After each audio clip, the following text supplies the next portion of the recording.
The rain had started as a whisper against the diner windows and turned into a steady drumming by the time Elena finished wiping down her last table. Her shift had ended an hour ago, but one of the girls hadn't shown up, so Elena stayed. She always stayed. Extra tips meant Noah could have milk instead of powdered creamer in his cereal. Extra tips meant maybe she could keep the heat on all night instead of turning it off at midnight and layering blankets over her son while pretending it was a game. Go home, Elena, her manager, Rick, muttered, counting the register. You look dead on your feet. I can't afford to look alive, she joked weakly, tying her apron into a tight knot before stuffing it into her bag. Outside, the cold hit her instantly.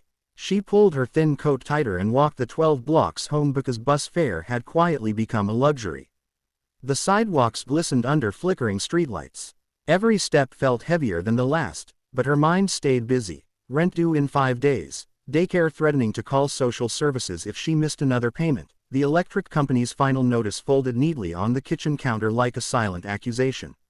When she reached the apartment building, the familiar smell of damp carpet and fried onions greeted her.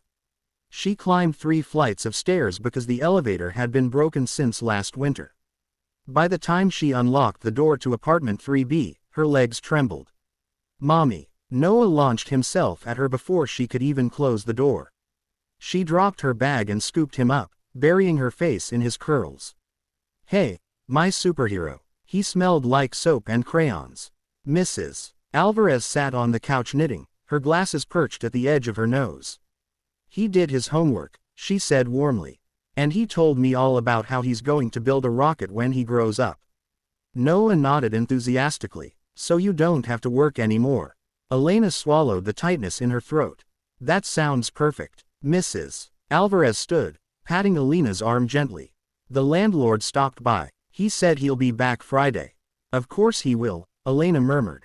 After her neighbor left, Elena reheated the rice Mrs. Alvarez had made and split it carefully, more for Noah, less for herself. She watched him eat like he hadn't tasted food in days and forced herself not to cry. Children shouldn't know what scarcity feels like.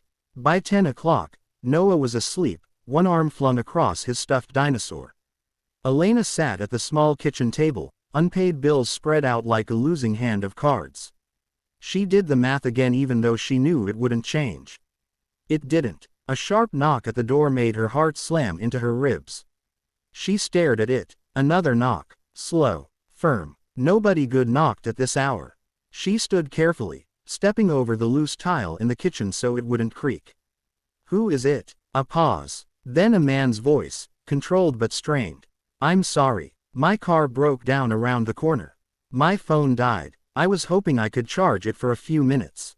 Or call for help. Her grip tightened on the doorknob. This was how bad stories started. She cracked the door open just enough to see him. He stood under the hallway light, soaked from head to toe, rainwater dripping from his dark hair. His coat was expensive. Too expensive for this neighborhood, but his expression wasn't arrogant. It was tired, human. I understand if you say no, he added quickly. I don't know anyone nearby. Behind her, Noah coughed softly in his sleep. Elena hesitated. She had nothing valuable, nothing worth stealing, but she had her son. My neighbor's a cop, she said firmly, even though Mrs. Alvarez was many wonderful things, law enforcement was not one of them. If you try anything, I won't, he said gently. Something in his tone felt steady. She stepped aside. 5 minutes. Thank you, he exhaled, removing his shoes without being asked. He stood awkwardly near the door until she handed him her old charger. The kitchen light flickered overhead as his phone powered on. Dozens of notifications lit up the screen in rapid succession. Emails, missed calls, urgent subject lines. He silenced it immediately. Coffee? She asked, surprising even herself. That would be great. They sat across from each other at the tiny table. Steam curled between them. He wrapped his hands around the chipped mug like it was the first warm thing he'd felt all day. I'm Elena. Daniel. She studied him openly now. Clean nails. A faint crease between his brows like someone used to making hard decisions. His watch, subtle but unmistakably high-end, peeked out from under his sleeve. You don't look like you belong around here, she said. A faint smile. Where do I belong? She shrugged. Somewhere with Dorman. He laughed quietly. And you? He asked. Waitress. Full-time. Mom. Overtime everything. His gaze softened. That's not nothing. It doesn't pay like something, she replied. They talked in low voices so they wouldn't wake Noah. She didn't tell him everything, but more than she expected to. About Noah's rocket dreams. About walking to work. About how sometimes she pretended she wasn't tired just so her son wouldn't learn the word exhaustion too early. He listened. Really listened. Not with pity. With attention. After 20 minutes, his phone buzzed again. My driver found the car, he said quietly. Driver. She caught that. You have a driver, she repeated. He nodded once. Long story. He stood near the door, hesitating. I don't know how to thank you, he said. You don't, she replied. Just, if someone else needs help one day, remember tonight. His eyes held hers for a moment longer than necessary. I will. When the door shut behind him, Elena locked it quickly and leaned against it, heart pounding. What had she just done? But somehow, she didn't feel afraid. 3 days later, Elena stood inside the marble lobby of Harper & Cole Enterprises, feeling like she had stepped into another universe. The diner had lost its biggest corporate contract overnight, Harper & Cole's executive catering. Without it, Rick warned, layoffs were inevitable. Elena, you talk good, he'd said awkwardly. Go plead our case. So here she was, in her one decent blazer bought from a thrift store, staring up at chandeliers worth more than her yearly income. At the reception desk, she cleared her throat. I'm here about the Maple Diner catering contract. The receptionist's expression shifted subtly. You're expected. Top floor. Expected. Her palms began to sweat. The elevator doors opened into a private executive floor lined with glass walls and abstract art. A secretary gestured toward a large office at the end. Elena stepped inside. Floor-to-ceiling windows framed the entire city skyline. A sleek mahogany desk dominated the room. And standing beside it, gazing out at the view, was Daniel. Dry suit. Perfectly tailored. Authority radiating from him like heat. He turned slowly. Good morning, Elena. Her stomach dropped. You, she whispered. I was hoping you'd come. You work here. A small pause. I run it. Her brain struggled to catch up. You're the CEO. I was appointed 3 weeks ago. The room felt too bright.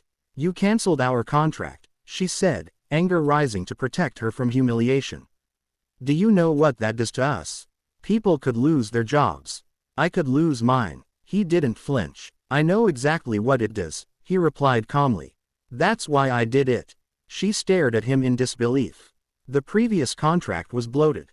Overpriced. Signed through favoritism. The quality of food wasn't the issue.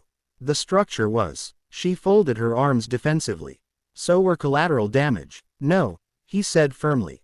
You're the solution. He walked to his desk and picked up a folder. I visited your diner before I finalized any decisions. Unannounced. You were working double sections. You corrected a wrong order without blaming the kitchen. You paid for a customer's pie when he realized he'd forgotten his wallet. Her breath caught. I watch people carefully before trusting them with responsibility, Daniel continued. And then 3 nights ago, my car genuinely broke down. I knocked on the nearest lit apartment. Realization dawned slowly across her face.